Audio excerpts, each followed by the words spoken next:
Hey, so we're back again, episode 11 of the Axiom of the Infinite Unknown. I'm James Velitis, and with me is... You're on the quarrelsome but trying to be less so, O'Regan.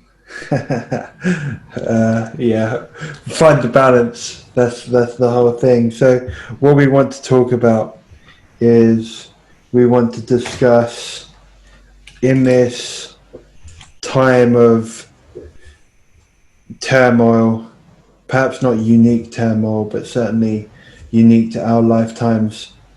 We're facing severe economic upset, political unrest, the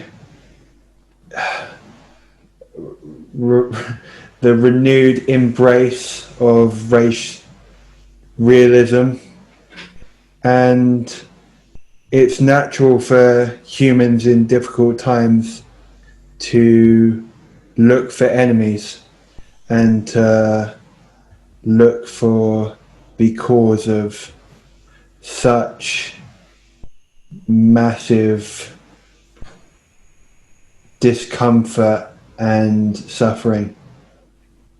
And the issue with looking for enemies is, of course, given certain incentives operating under different systems with different beliefs, we would ourselves be our own enemies. We have the capacity within us to be the person we so despise. And so in realizing that, it's difficult to then attempt to look at another person and hold them solely responsible for being the symbol of that which we so despise, I suppose is the word I'm going to use again. And the issue with this is, okay, so we don't want enemies, but there are problems. And so the enemies are operating under the system which is causing the problem. So we want to focus on the system, be that a system of beliefs or a system of incentives. And the truth of it is, in attempting to conflict these ideas and beliefs, we are necessarily going to have conflicts mediated by the people who hold the beliefs. And so there is going to be tension there between people, and we are going to have to make these people accountable. We are going to have to argue with them, and at certain points it's going to be hard to remind yourself that these people aren't enemies. When you're fighting people, they are, for all intents and purposes, acting as enemies, but we have to reconcile that with the fact that we can't understand them to be this, and so there's a tension there, and that's what we want to discuss. And I'll kick over to Kieran to maybe elaborate on that. No, savage, man. Just to kick off, my side of things will be one of my favourite little paragraphs in any book I've ever read. The Gulag Archipelagos by Alexander Solzhenitsyn, and it's only a few lines long, but it's very powerful. Goes like this, quote, "If only it were all so simple, if only there were evil people somewhere insidiously committing evil deeds, and it were necessary only to separate them from the rest of us and destroy them. But the line dividing good and evil cuts through the heart of every human being, and who is willing to destroy a piece of his own heart?" Close quote. So, what I quite like about that is that it simultaneously, I suppose, forces me to look at the potential and the tendencies to the potential for the tendencies toward malevolence, and was what he called evil, from that just the Christian sense, Judeo-Christian sense, that potential within myself. But it also simultaneously highlights the good within those which we see to be committing acts of evil, or have beliefs that we see to be evil. So it simultaneously makes me aware of my own flaws, and forces me to acknowledge, let's say, to be even more kind of Gnostic about it, the kind of the divine within the other, that which about the other, which is, it's like the humanity of them, to see their humanity. To put it another way, in kind of a poetic way, would be, forces me to see their light from my light by acknowledging my own darkness. You know, and in that sense, like, because this is the situation that I'm in, and I think James is quite similar, and James can correct me, but where there's this culture war stuff that's going on with, it's so hard to even distill it down, but it's based around a particular form of ideology that James Lindsay has called critical social justice, conflicting with a whole load of aspects of Western civilization based on the premise that it's fighting injustice. And this is stuff we discussed in the last it's worth looking at that last episode we talked about. Yeah, even the last two or three, even we did the OG one, the one on the open society we did, and the last one, number 10 as well, a few of them, and that's the situation we're in. And what's very difficult about this is that I don't want, and James said this off mic before we recorded it, he doesn't want enemies, and I'm the same, as I don't want people to be conflicting with. But the problem is that there's a tension between two conflicting things that results in needing to confront people that happen to have certain ideas guiding their thought processes. And what that tension is as a result of is that simultaneously the tension results, because it would be easy if we could just dehumanize them, because then there wouldn't be any tension.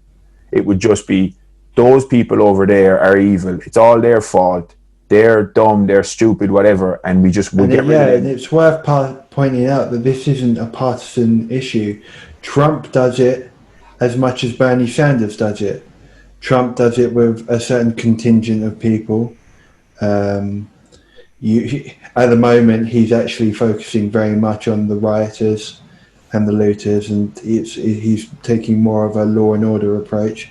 Prior to that, it was there was immigration mixed in there as the enemy, and in Bernie Sanders, it's the 1%, it's the elite, it's classic leftist populism, and so it seems as though this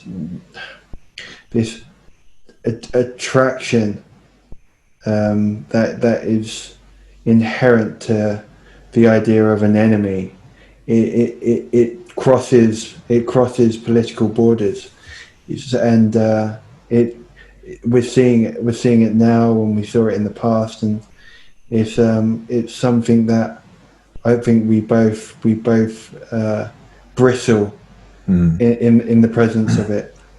Yeah, and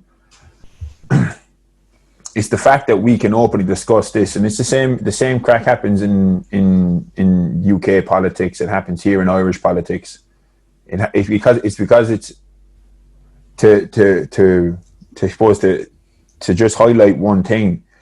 The other half of the tension, or the other thing that the reason for the tension is, on one hand, there's the ideas that these certain people have that we feel like we need to confront, and it's the fact that the problem is with those ideas is that they threaten our ability to correct errors.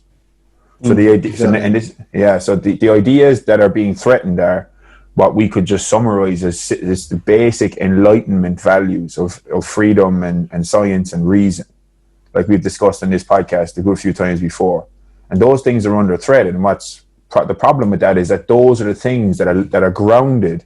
The reason that they're so useful is because they allow humans, which are all fallible, limited, irrational, baldy primates, they allow us to solve problems when we inevitably make them.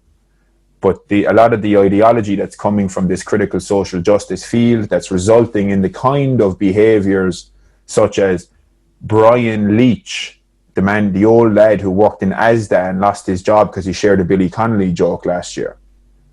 That's the ideology that results in that kind of thing. Asda firing a fella for sharing a Billy Connolly joke about a suicide bomber on his private social media page. That's that kind of thing. It's the kind of ideology that in Ireland resulted in female-only professorships that men aren't allowed to apply for in top-level professor positions in third-level institutions. It's the kind of ideology that someone gets public figures get slandered and mobbed for claiming that biological sex exists. It's the kind of ideology that someone like Ayaan Hirsi Ali... You could go on forever. Yeah. Yeah, go on. Yeah, Ayaan Hirsi Ali is a worthy example to finish off there. Yeah, where she gets called out for being Islamophobic, even though you could just, anyone look up, and it's just, what's going on? Like, so without going into a big story on her, like, she gets called out for being Islamophobic because she's called for reforms within the religion that she grew up in, that results of the conservative religious upbringing she was in resulted in genital mutilation and attempted forced marriage, beatings, which she just barely escaped. And then when she ended up in the country and she entered into politics and she did her university and blah blah blah, and then she's making a documentary and her co-director gets murdered for making a documentary critical of Islam, and she's an Islamophobe. It's remarkable. And then there's a note pinned to his chest with a knife after he's been shot saying that she's next and quoting the Quran. So like and she gets labeled Islamophobic, and like it's that kind of ideology where it's so that's the ideology, and those kind of ideas are based on a kind of a dogmatic bedrock that is threatening the very Enlightenment values that allow those ideas to be expressed in the first place. And that's what they don't realize, like we talked about before, cutting off the very branch on which they sit. So then we're in this position where we don't want enemies, but we also want to protect the Enlightenment values that allow us to correct errors when we inevitably make them, because we don't know what truth is. We don't know what the best way to live is. We don't know what the perfect society would even come. What do you don't even know what that would look like? Yeah, that's crucial. This is crucial because people have this idea of we just need to elect the perfect leader, the perfect parliament, the perfect president, the perfect House of the Senate, the perfect House of Representatives. We just need to elect the perfect people and blah, blah, blah, and it'll all work out because they'll know what to do. It's like, no, you need to... The crucial point is, and I'll just make it quickly, you need to recognize that there is no perfect person, and even if there was, you wouldn't be able to find them because there's too many people. You just need to be able to put somebody into a position, work out whether they're doing a good enough job, and if they're not, get rid of them. That's the most crucial part, and eventually you weed out the people who are worse at certain jobs and you end up with people who are generally better, and you work slowly towards a better future. That's realistic.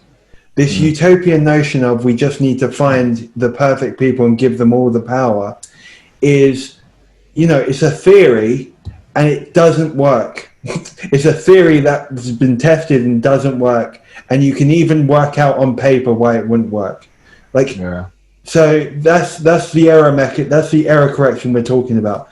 You just need to be able to get rid of the wrong people reliably. And also get rid of the wrong institutions, get rid of the wrong ideologies, societal norms.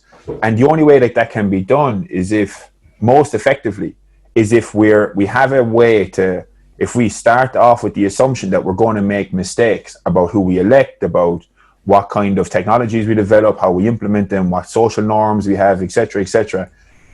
If we assume we're going to make mistakes, then what then is important is not how do we find the best answer, it's how do we correct errors when we bounce iterations of potentially useful ideas off of reality, and then the ones that we want to get rid of, we're able to. And what allows us to correct for those errors when we bounce ideas off reality are science, reason, and freedom. Because we have the ability to voice our opinions. You have the ability to exchange ideas rather than exchange bloodshed with reason. Because if you can't use reason to solve a dispute, then the only other option is violence. And we have science, because science, like we've talked about many times, allows us to correct for our errors, because it forces us to systematically find out where it is we are wrong rather than where it is we are right. Like we talked about in the last podcast. It works against our biases. That's the point. It corrects for the fact that we suck at reasoning. Like the thing about reasoning is you can't do it alone, because you are subject to so many biases and cognitive distortions and limitations, self-justification effects, and exactly, you only have the minutest of minute windows onto the infinite expanse of knowledge, and somebody's might just barely shift to the left such that they have a slightly different window and they have a bit more knowledge, and they've shone a bit more light on this darkness of everything there is to know. And it's only by coming together and tackling each other, because you're gonna have, like, the majority of what we think is going to be a rationalization of what we felt was right. And then what we felt like something was right, and then we've done a lot of work to build up a whole infrastructure around our emotional intuition that becomes our reasons and our rationalization of why we're right. And you can never deconstruct that on your own. It's only when somebody with their own emotional, core intuition, that they've done a load of work, and then they challenge yours and you challenge them, and then maybe some of yours breaks away and some of theirs breaks away, and then you find out what's left standing and what was actually true. So we don't even need to think ourselves as rational people, because we're not rational. Humans aren't rational. The only way you could ever call yourself rational is if you attempt to redefine rationality such that it accounts for the fact that, we're talking about human beings. But let's just say this Homo economicus model of, we know what we want and we choose it, and every decision we make is justified according to the data and the information we know, blah, blah, blah. Now we're just emotional, and we come up with reasons why our emotions make sense. Fine. The way that still converges on a better future is because a load of people come together with that same biased interpretation of things, and then when they start knocking each other's beliefs down, some of them will be left standing, and those are the good ones, and then you carry forward, and that just iterates. 100%, man. And then that's the position that we're in, is those things that allow us, like you mentioned there about exchanging ideas, like that's only possible because we live in societies where at the moment we can have free and open discourse, and things are being challenged, and that kind of thing around. Like, I'd personally rather have my Nazis in public. I'd rather have Nazis on the street with their SS uniforms on than plotting somewhere. That's the Greg Lukianoff argument for free speech. He dislikes, well, not dislikes, but there are other arguments for free speech, like the battleground of ideas. Greg Lukianoff loves the notion that, well, no, you can just say, I want to know who the Nazis are in a room. When I walk into a room, I want to know who the Nazis are. I want to know who the racists are. I want to know who the misogynists are. Yeah, and that's a good enough argument for free speech. 100%, man.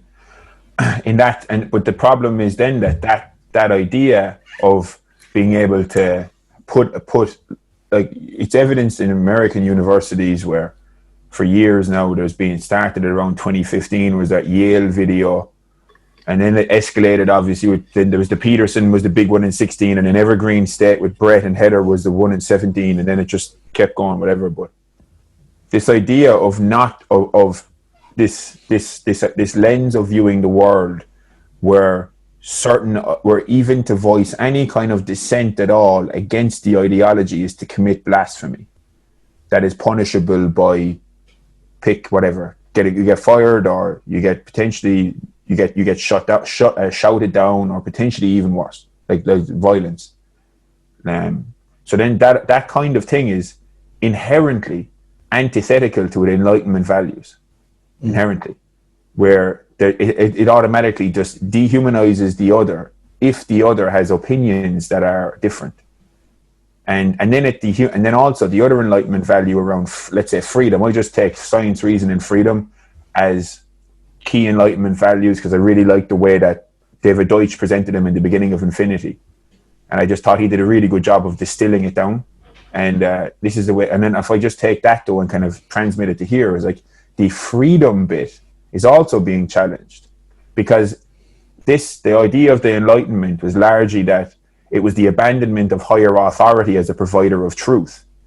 And then it gave the individual a means of seeking truth through their own contacts with reality and their own. That's what facilitated science and exploration into the workings of nature, rather than just believing that the world was created by whatever and that it's all just spirits and gods or whatever.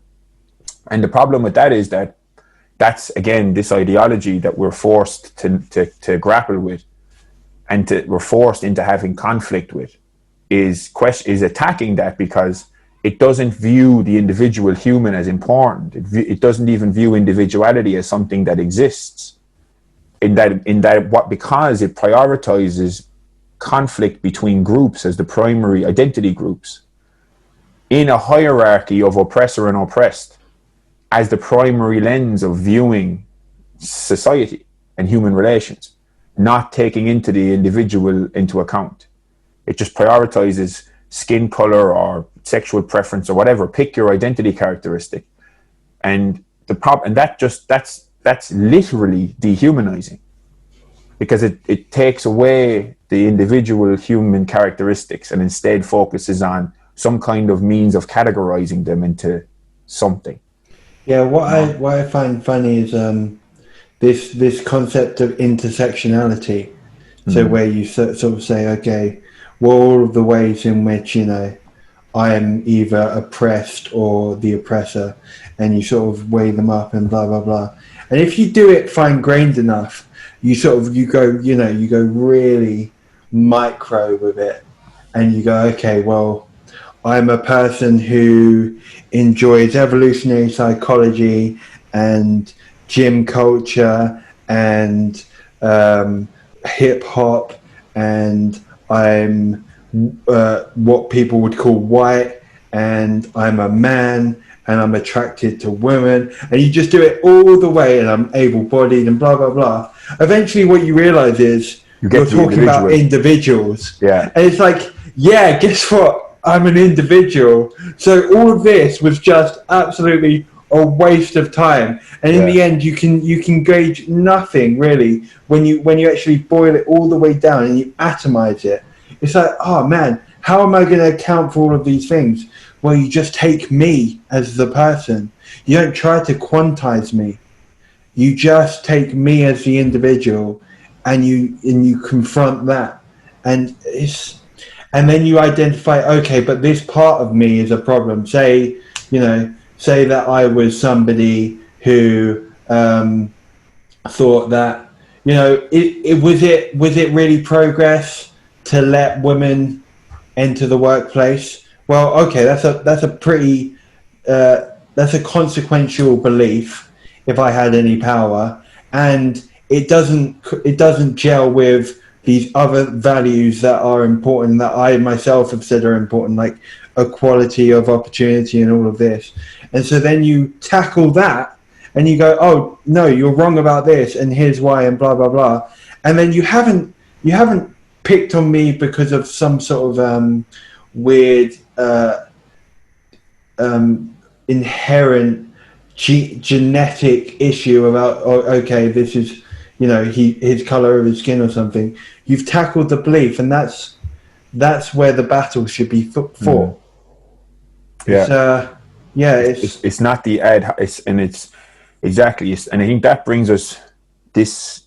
We end up going to, I think, very useful, closely related tangents there that brought us back, because I think this brings us back to, I suppose, what we were talking about off mic, which is, so given the fact that there's this tension, and given the fact that we realize that if we were exposed, if we had their genetics and we were exposed to their ideas, we would be them. And I know that sentence doesn't make sense, but you get the drift. Like, you know, if I had their, even if I just had their exposure to their ideas, the same ideas, because I didn't always think like I currently do, obviously. I had ideas in the past that I think to be less accurate reflections of reality than I do now. And I'm sure in time to come, I'll look back at the way I think about certain things now and realize that I was wrong, and so on and so on. I've always been perfect, mate. Straight out the womb, straight away. Perfect. Knew exactly what was going on immediately. Yeah, immediately. So every book I've read has just been confirmation of what I already knew. Yeah. Just getting reminded. So yeah, so in that sense, we're in this situation. So so there's values we want to protect. The reason we want to protect them is because we're aware of human fallibility, and we're also aware of the potential for the shadow within all people. So we want to protect those values because they allow us to correct errors when we go astray towards malevolence or towards just fallibility and limitation and incompetence. So we start. So from the reason Enlightenment values work is because they assume worst case scenario and then allow us to correct errors when they're inevitably made. That's why they're so useful. That's why they're rational memes, like we discussed in previous episode. But these woke values are irrational memes, in that the more tightly you stick to them, the less likely you are to orientate towards anything approximating an accurate reflection of reality, because you get rewarded for sticking closer and closer to this ideology as opposed to orientating towards alignment with reality. So anyway, they're antithetical. So simultaneously, we don't want enemies, but we want to protect the values that allow our society to allow us to have a free and open society. But we're also aware, but then it was because we recognize the divinity within the other, because we're able to recognize the potential for malevolence and incompetence within ourselves. Both ways. So now we're in this situation. Okay, this is the lay of the land. And now it's like, well, what next? What's the solution? You know? So what's the solution to try and minimize conflict, to try and minimize negative conflict that spirals, or to minimize the addition of noise to an already noisy sense-making anarchy, to minimize the contribution to further polarization. So how to behave in the world such that we act as a magnet to draw towards rather than some kind of a repellent to push away. I think an example would be useful, and to my mind, given recent events, I'm thinking of Breonna Taylor as we're talking, because it seems to fit really nicely, in as much as you've got some people who are, you know, the police are the enemy in what we're talking about. These are the enemy, the police, they're evil, they're just killing people, they're racist, all of this, what I would call confidently on record absolute nonsense. So this just garbage ideology of the police are just, they're scum, they're irretrievably bad people. But even then, if you were to just, if they were willing to follow the thread that we're talking about, where you say, no, we're trying not to have enemies, but you've recognized the problem. Why the hell was Breonna Taylor killed in her own home at night, when the police just busted in and the boyfriend had a gun and blah, blah, blah? Why did that happen? And then you eventually get to a place where we all agree, or at least most people agree, where you say, okay, that happened because there were no-knock raids. No-knock raids make no sense. They're happening because there's a war on drugs, and this war on drugs makes no sense. So can we agree on it's the war on drugs? That's the problem. And then they have their solution because they want to fix the war on drugs because it's causing all this trickle-down effect, which eventually ends up with an innocent woman getting killed in her own home. And we have our solution because I also think the war on drugs is absolutely ridiculous and indefensible. So we end up agreeing. All we have to do, though, is drop the enemy out from underneath the whole discussion and actually just sort of trail back to find the source of what's producing all of this. In fact, this is just a manifestation of something more core. And if you try to find the core and address that, why aren't there protests about the war on drugs right now? Why are we looking at protests about defund the police? Why aren't we looking at all of these people, these same people with the same outrage, directing the outrage at the war on drugs that is still being perpetuated, despite the fact it's caused so much suffering, so much destruction, and just despicable outcome? It's just like, do the extra step. And that's what we want to do. That's why we're talking about this problem with seeking an enemy. It's consequential. It's serious. It's having a real effect on our ability to address problems, real problems. And the problem as well with, that's a perfect example, man. And I think when the problem as well with seeking an enemy is if someone finds one, then they're potentially creating an actual enemy because now that person is under threat. Exactly. That person is under threat. Great point.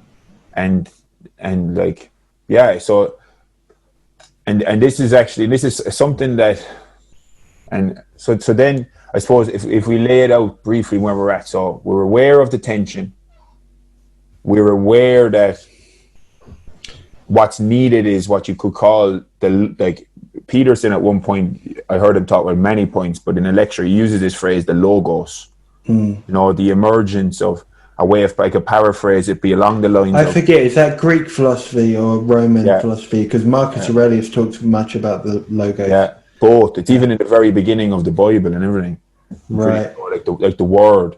But the logos, one way, and depending on the school of philosophy, it can mean different things. Like in some, so like in Stoicism, it might be like alignment with nature, or So, but in the life force, but Peterson describes it along the lines of the emergence of higher levels of, let's say, consciousness and understanding as a result of intellectually honest discourse, and I think that's where we're at. So.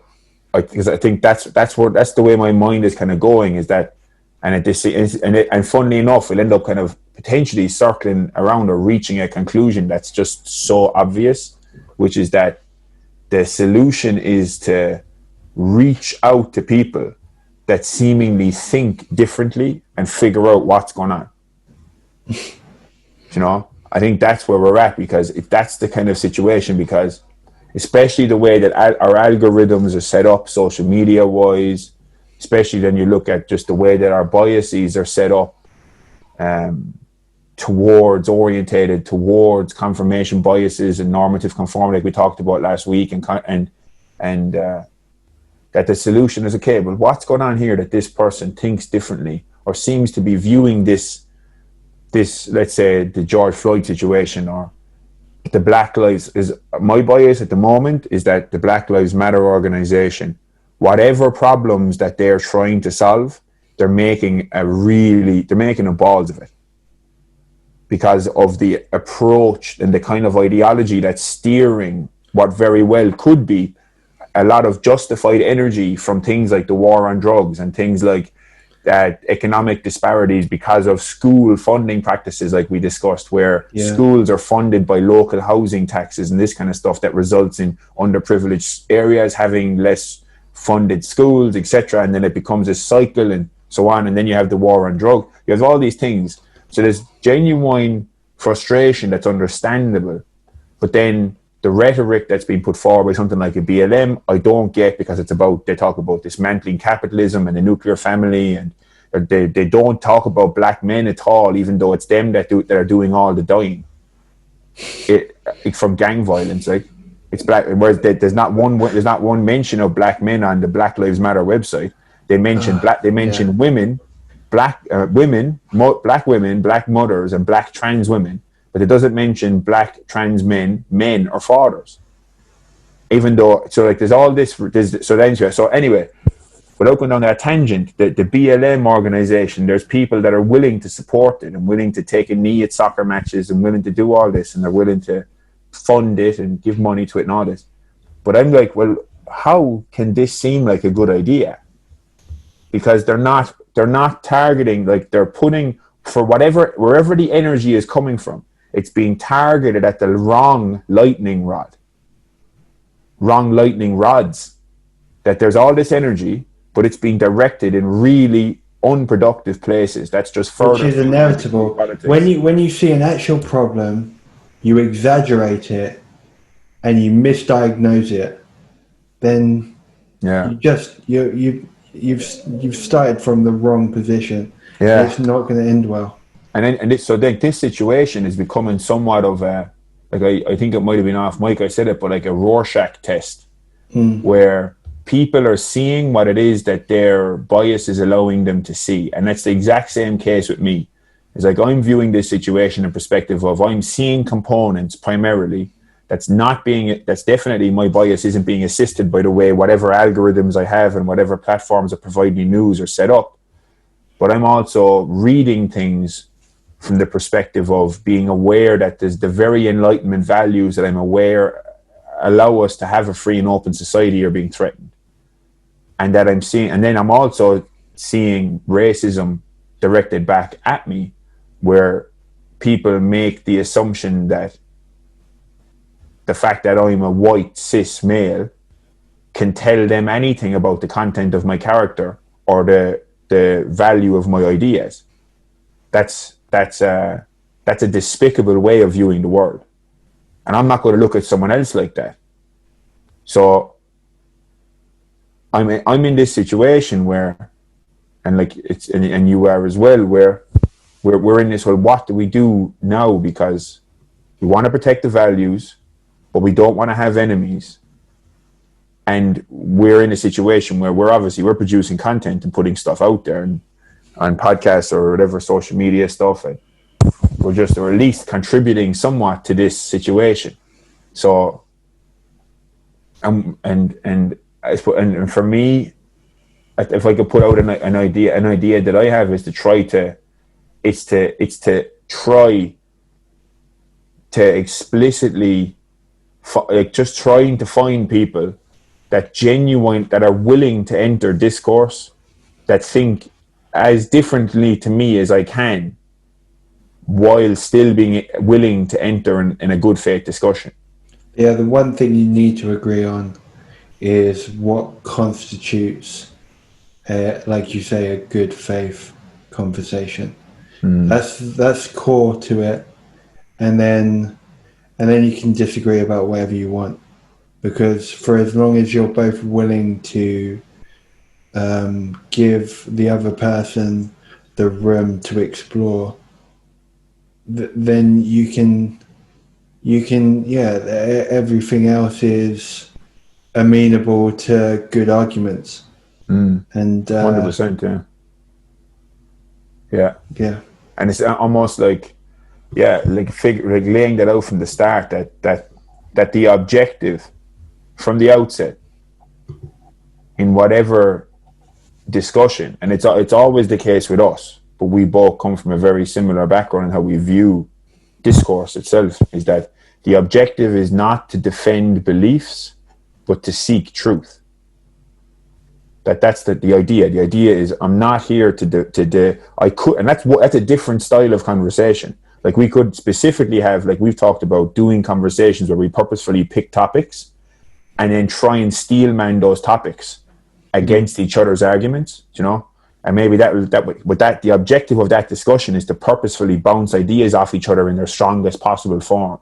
You know, for example, like hate speech versus free speech, for example.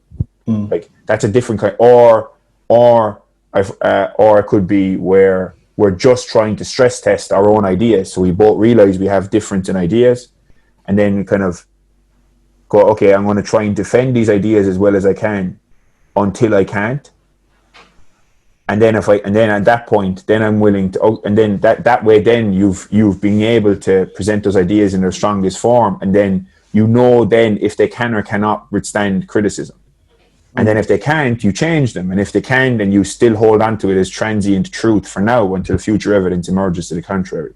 So like the good faith discussion for me, if the orientation is toward truth seeking rather than belief guardianship, is that we're genuinely willing to entertain the other person's viewpoint as if it was a more accurate reflection of reality than our own. But it doesn't mean we have to change our mind, but we're willing to entertain the possibility that we are wrong. Yeah, we're not trying to be right, we're just trying to be closer to the truth. Exactly. And that needn't be, it needn't be from a position of like humility or ungodly recognition that you could be wrong about everything. All it needs to be is just, you could be wrong, I could be wrong. We both recognize it's really hard to know the truth. And then when you both recognize it's really hard to know the truth, there's no shame in not having it. And then, then you can work towards it. I think what we're almost stumbling upon is what we tend to stumble upon is in looking for an enemy.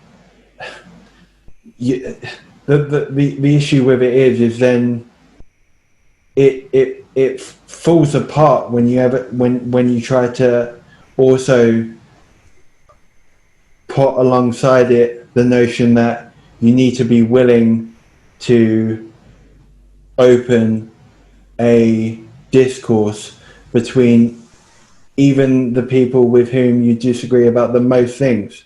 And then that way, if you're willing to talk to a quote unquote enemy, in what sense are they an enemy? And this is maybe where we get to the tension of how do we confront the fact that people have bad ideas and we want to exercise those ideas from their mind. Well, you talk to them.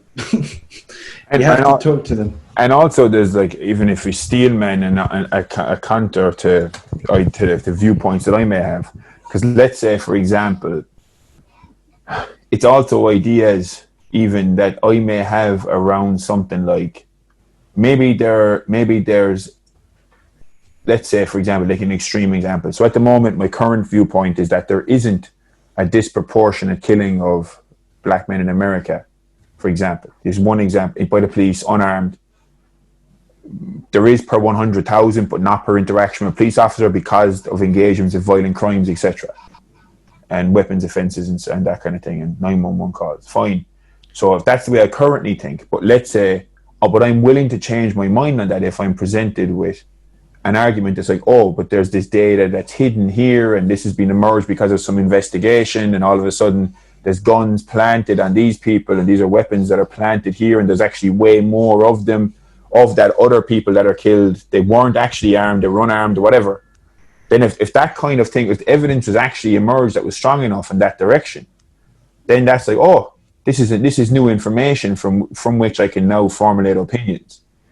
And then that obviously doesn't mean that you're just going to instantaneously, like there's obviously there's weight to evidence. No, but so I want to play this out to really give people a sense of what that would look like, because I'm thinking now and I think, what that does for me is it makes me recognize the fact that the way I would initially pose my belief isn't it doesn't quite encapsulate what I think is the important part of that, because then somebody could challenge that and then you realize, actually You could challenge that, but I still have this other core belief, which for me is the fact that, okay, so there was this data, and then it turns out actually there is disproportionate in terms of encounters. Well, then I realized that actually the more important thing to me is I don't think it's helpful ever to look at the killing of George Floyd and then immediately care about the skin color of the person who killed him and the skin color of the victim. I don't think that's a good way to look at that video. I don't think that's going to lead to better outcomes. And that's that's the core of my belief, is that's the part that people would have to do a lot of work to then dissuade me of that, to then persuade me that actually, whenever a news story is reported, it's important to know the skin color of everyone involved. I need to hear that argument for me to actually be dissuaded. And the only reason that I can now refine that belief in my head is because we're talking about it. And then you've made me realize actually what's at the core of what I think the problem is. The core of what I think the problem is, people care so much about skin color, and I don't think it's helpful to anything. I don't think it's helpful to anything. Even if we're talking about somewhere where you might think it's helpful because you say, oh, but what about black on black crime or the homicides? You know, we're talking about I forget how many of the homicides are accounted for by black males, but it's just a crazy high number. Like it's upsettingly high. Well, surely we want to know that. Well, no, we don't want to know that. What we want to know is, where is it happening? Okay, it's happening in Chicago. Okay, in what zip codes is it happening in Chicago? It's happening in these zip codes. Okay, so then you can look at, okay, what's happening in those communities? Well, there's a disproportionately high level of drug trafficking and all of this. Okay, sounds like we've got enough data now to work with it, and I've managed to drill down into that without ever worrying. Also in Chicago, in these zip codes, 95%, just to pull a figure out my ass, are what we now call black people, or have called black people for a while. And I don't think it's helpful to call them black people. That's my point. I don't think that tells me anything, because what if there's a white person who's also there selling drugs and kills some people? Oh, they don't count. Well, of course they do. They're the people we care about. We care about whoever's living there. And if they're disproportionately freaking green, I don't care. If they end up having blue eyes more than you'd see in other populations, I don't care. I want to figure out what's going on in this community. So that's the belief you'd have to exercise from my mind, is you'd have to make me think that it was a good idea to look at a video and go, he's black, he's white, and that's the most important part of what I'm seeing. Yeah. And then you could carry across the same way, I suppose.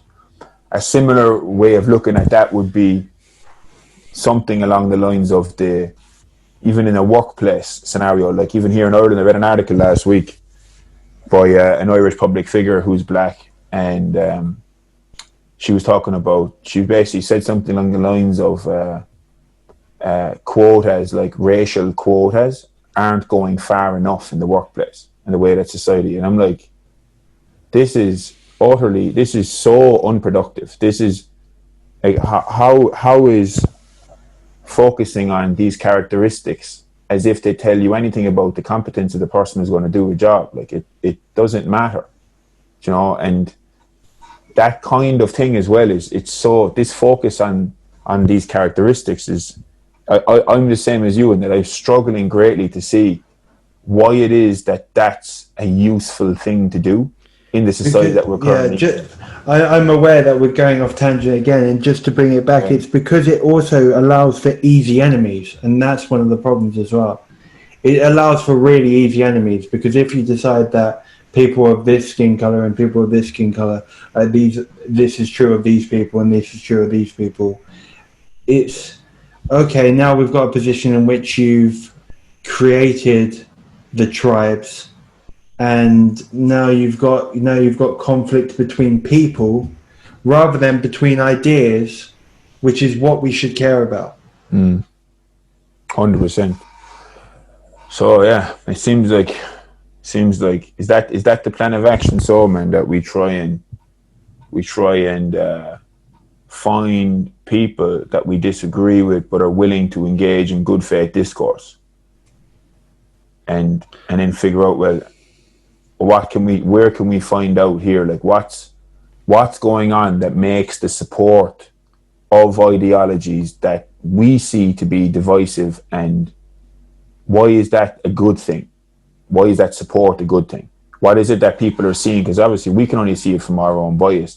And for videos that I try and watch, and lectures that I watch, and things that I read from people that produce things like this, like that in support of looting kind of thing, I was like, okay, I'd love to actually talk to this person to genuinely be able to figure out how were these conclusions arrived at, really, and what is the fundamental objective, like, because that's also what I'm curious about, is what is the perfect final solution, to use a Nazi joke, like what does